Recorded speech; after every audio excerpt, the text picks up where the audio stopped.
புரட்சி கவிஞருடைய 135வது நாளில் இது ஒரு போனஸ் மகிழ்ச்சி அறிவிப்பு. எப்படி என்றால், இதுவரையில் அந்த வார்த்தையை ஒதுக்குமிடம் என்று சொல்லக்கூடிய அளவிற்கு வைத்திருந்தார்கள். புரட்சி கவிஞர் அவர்கள் நம்முடைய நோக்கம், இயக்கத்தினுடைய நோக்கம், வாழ்வின் நோக்கம் 2, ஒன்று சாதி ஒழிப்பு, இன்னொன்று தமிழ் வளர்ப்பு என்று சொன்னார்கள்.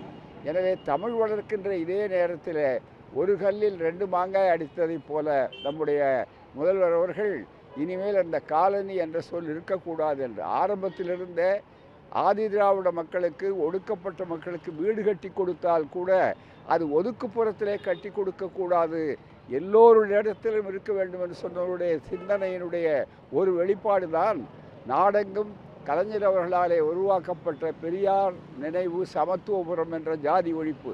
அதிலே மேலும் இது ஒரு கூடுதல் அடிஷன் என்று சொல்லக்கூடிய அளவிற்கு வந்திருக்கிறது. பாராட்டுகிறோம், நன்றி செலுத்துகிறோம், வாழ்த்துகிறோம். காலணிகள் இல்லை, மனிதர்கள் வசிக்கக்கூடிய குடியிருப்புகள் மட்டுமே இனி உண்டு. இதுதான் திராவிடத்தின் சாதனை. வெல்லட்டும் திராவிடம், சொல்லட்டும் சரித்திரம். நன்றி, வணக்கம்.